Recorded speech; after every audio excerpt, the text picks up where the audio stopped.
আসসালামু আলাইকুম ওয়া রাহমাতুল্লাহি ওয়া বারাকাতুহু। সুপ্রিয় শিক্ষার্থী বন্ধুরা, আজকের ক্লাসে আমরা অষ্টম শ্রেণীর ইংরেজি এর চ্যাপ্টার 5 এর 5.3.3 লিসনটি নিয়ে আলোচনা করব। তো এখানে বলা হচ্ছে read the following sentences in pairs or groups. দলে বা জোড়ায় নিচের বাক্যগুলো পড়ো। They are not logically and chronologically organised. সেগুলো যৌক্তিকভাবে বা নিয়মতান্ত্রিকভাবে সাজানো নাই। এই যে এখানে দেখো, এই যে এখানে একটা টেক্সট দেওয়া আছে, এগুলো কিন্তু উল্টাপাল্টা দেওয়া আছে, আমাদেরকে রিঅ্যারেঞ্জ করতে হবে। এখানে identify the different cohesive devices use to connect the sentences and organize them to make a meaningful paragraph. বিভিন্ন সেন্টেন্সকে সংযুক্ত করার জন্য এবং অর্থপূর্ণ প্যারাগ্রাফে পরিণত করতে যে কোহেসিভ ডিভাইসেস ব্যবহৃত হয়েছে সেগুলো চিহ্নিত করো। ঠিক আছে, এগুলো চিহ্নিত করতে হবে। Follow the structure of a paragraph while organizing the sentences. এখানে বলা হচ্ছে যে সেন্টেন্স এ সাজানোর ক্ষেত্রে প্যারাগ্রাফের গঠনগুলো মেনে চলো। Later share it with the whole class. পরে পুরো ক্লাসে তা শেয়ার করো। দেখো এখানে একটা টেক্সট দেওয়া আছে বা প্যারাগ্রাফ দেওয়া আছে, তো এখানে রিঅ্যারেঞ্জ করা নেই, মানে উল্টাপাল্টা সাজানো রয়েছে। এখানে প্রথমে যেটা হবে, দেখো ফাইনালি শব্দটা সাধারণত একদম লাস্টে ব্যবহার করা হয় ইন্ট্রোডাকশনের ক্ষেত্রে। ঠিক আছে, তো এখানে একদম প্রথমে রয়েছে। তাহলে এখান থেকে আমাদের খুঁজে বের করতে হবে কোনটা প্রথমে থাকবে এবং কোনটা দ্বিতীয় স্থানে থাকবে। তো আমরা সেটা দেখবো এখন। You can use this grid to organize the sentences to make a meaningful paragraph. One is done for you. তো আমরা নিচের এখানে যে গ্রিডটা দেওয়া আছে, এই গ্রিডটা আমাদেরকে ব্যবহার করতে বলা হচ্ছে। ঠিক আছে, এই গ্রিডটা আমরা ব্যবহার করব ওই সেন্টেন্স গুলোকে অর্গানাইজ করার জন্য, মানে মিল করার জন্য। ঠিক আছে, রিঅ্যারেঞ্জ করার জন্য। টু মেক এ মিনিংফুল মানে অর্থপূর্ণ প্যারাগ্রাফ তৈরি করার জন্য। One is done for you, একটা আমাদের জন্য করে দেখানো হলো। ঠিক আছে, যেমন স্ট্রাকচার অফ দি প্যারাগ্রাফ। প্যারাগ্রাফে যে স্ট্রাকচার থাকে, প্রথমে কি থাকে, ইন্ট্রোডাকশন থাকে।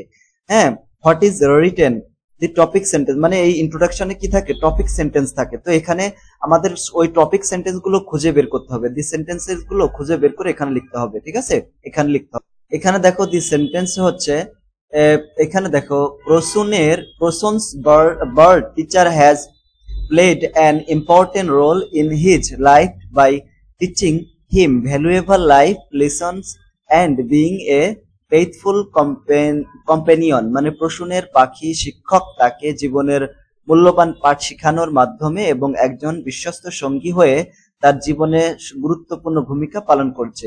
এটা হচ্ছে ইন্ট্রোডাকশন। এটা কি ইন্ট্রোডাকশন? এখানে টপিক সেন্টেন্স গুলো ব্যবহার করা হয়। তো এইখানে যে কোহেসিভ ডিভাইস ব্যবহার করা হচ্ছে, দেখো এখানে যে কোহেসিভ ডিভাইসটা ব্যবহার করেছে সেটা হচ্ছে এন্ড মানে এইখানে এন্ড কোহেসিভ ডিভাইসটা ব্যবহার করা হয়েছে। Purpose of using the cohesive device, এই যে কোহেসিভ ডিভাইসটা মানে এন্ড ডিভাইসটা ব্যবহার করা হয়েছে, এই ডিভাইসটা কেন ব্যবহার করা হয়েছে? Connecting two similar information. হ্যাঁ, দুইটা সিমিলার মানে দুইটা একই রকম বা সাদৃশ্যপূর্ণ ইনফরমেশন মানে তথ্যকে কানেক্ট করার জন্য ব্যবহার করা হয়েছে। ইনফরমেশন ভ্যালুয়েবল লাইফ লিসন মানে মূল্যবান life lesson and being a faithful companion. ঠিক আছে, এখানে দেখো একজন বিশ্বস্ত সঙ্গী হয়ে তার জীবনের গুরুত্বপূর্ণ ভূমিকা পালন করেছে। এইটার মানে হচ্ছে এটা। ঠিক আছে, এটা ছিল আমাদের ইন্ট্রোডাকশন। তো এখানে এরপর আরো রয়েছে, দেখো এখানে স্ট্রাকচারের ভিতরে হচ্ছে বডি প্যারাগ্রাফে কি হবে।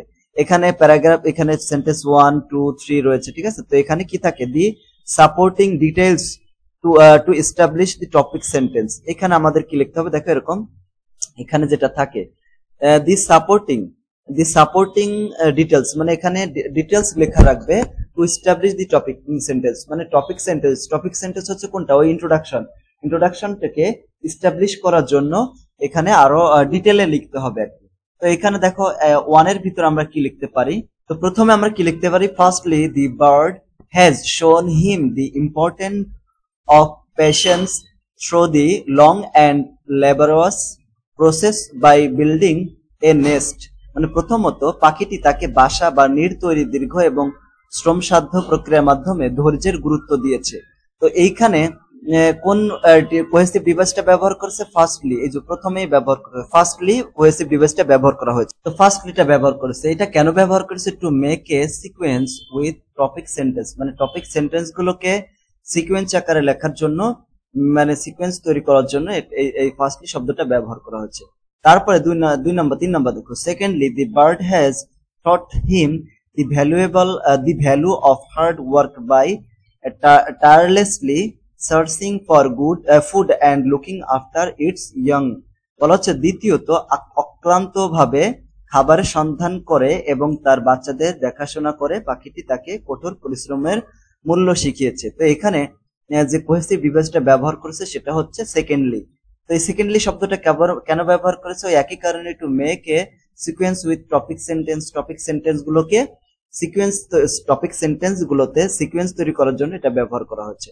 তারপরে 4 নাম্বার দেখো, thirdly the bird has demonstrated to him the importance of being adaptable by adjusting its behavior according to different situations। তৃতীয়ত পাখিটি বিভিন্ন পরিস্থিতিতে তার আচরণের সাথে খাপ খাইয়ে নেওয়ার গুরুত্ব তাকে শিখিয়েছে।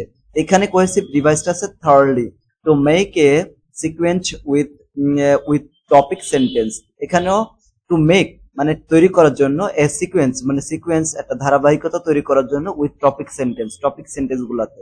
তারপরে 5 number, finally the bird has provided a constant source of joy and comfort for Prasun, providing him with a loyal friend and companion.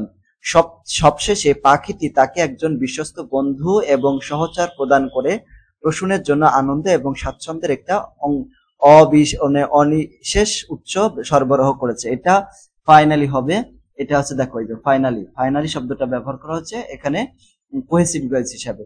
তো make a sequence with topic sentence. একদম কনক্লুশনের ভিতরে থাকবে দি কনক্লুডিং সেন্টেন্স। এখানে হচ্ছে উপসংহারের কিছু কথা।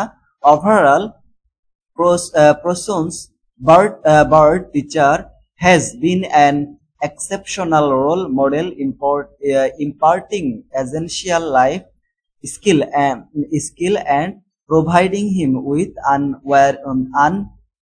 unwavering companionship। মানে সামগ্রিকভাবে প্রসূনের পাখি শিক্ষক তাকে অপরিহার্য জীবন দক্ষতা প্রদান করে এবং অটুট সাহায্য প্রদান করে একজন ব্যতিক্রমী রোল মডেলে পরিণত করেছে। এখানে ওভারঅল শব্দটা ব্যবহার করেছে টু সামারাইজ করার জন্য, the idea discussed in the paragraph to restate the writer's point of view. ঠিক আছে, তো এখানে কি করেছে? সামারাইজ করে, মানে পুরা যে সেন্টেন্স গুলো আছে সেগুলোকে সামারাইজ করার জন্য এই ওভারঅল শব্দটাকে ব্যবহার করেছে কোহেসিভ ডিভাইস হিসেবে।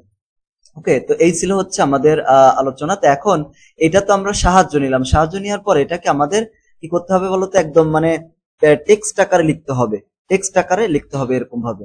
দি cohesive devices used in text আর, যে কোহেসিভ ডিভাইস গুলো ব্যবহার করা হয়েছে সেগুলো হচ্ছে and, firstly, secondly, thirdly, finally, overall, এইগুলো ব্যবহার করা হয়েছে।